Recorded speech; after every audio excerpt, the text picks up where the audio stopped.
এ পর্যন্ত আমরা শ্রমিক আন্দোলন বলতে যেগুলো দেখছি সেগুলো হচ্ছে খণ্ড খণ্ড বিক্ষিপ্ত সেক্টর ওয়াইজ, যে নিজের নিজের জায়গা থেকে, কিন্তু জাতীয় ভিত্তিক আন্দোলন দুই একবার হওয়ার চেষ্টা হয়েছে, কিন্তু খুব বেশি দানা বেঁধেছে সেরকম আমার মনে হয়নি। আর এভাবে যদি বলি, ধরেন এই দেশে যখন পাকিস্তান ছিল তখন কিংবা এখনো আন্দোলনের মূল শক্তি যদি বলেন তাহলে সেটা হচ্ছে ছাত্র, বুদ্ধিজীবী, মধ্যবিত্তরা। আমাদের রাজনীতির উপরে, আমাদের সমাজ পরিবর্তনের দাবি দাও ইত্যাদির ব্যাপারে সবচাইতে বেশি নেগেটিভ বা পজিটিভ যে ভূমিকায় রাখুক সেটাও রাখে মধ্যবিত্ত শ্রমিক শ্রেণী। যেরকম করে মার্কস অ্যাঙ্গেলসের কিংবা ধরেন যেরকম করে প্যারি কমিউনের কিংবা মে দিবসের শ্রমিকদের আমরা কল্পনা করি একটা শ্রেণী হিসেবে, সেই রকম করে শ্রেণী তো দূরের কথা, একটা সংগঠিত শক্তি হিসেবেও যে এক্সপেকটেশনের কথা আমরা বলি, যে চিত্রের কথা আমরা তুলে ধরি, সেই রকম তো গড়ে ওঠেনি।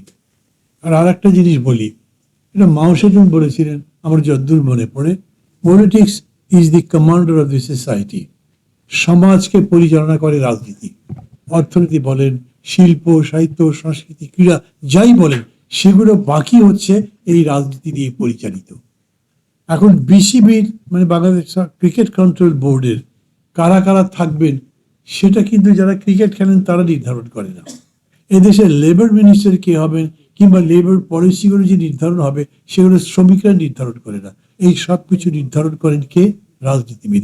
এবং সেই রাজনীতিবিদ মানে এরকম মানুষ নন যাদের অক্সফোর্ড হার্ভার্ডের মতো বড় বড় জায়গা, আচ্ছা বাদই দেন, ঢাকা বিশ্ববিদ্যালয়ের মতো জায়গায় তো লেখাপড়ার অভিজ্ঞতা আছে, সেরকম নয়। পুরো দেশ পরিচালনা করছেন প্রায় এককভাবে সর্বময় ক্ষমতা নিয়ে যারা করেন তারা ঠিক শ্রমিক আন্দোলনের প্রোডাক্ট না, তাদের পেছনে শ্রমিক আন্দোলনের খুব বড় ব্যাকগ্রাউন্ডও নাই।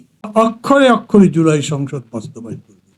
আরে আমি অক্ষরে অক্ষরে বলছি, আর জাফর ভাই বলছি তুমি তো একটা অক্ষরে বিশ্বাস করো না।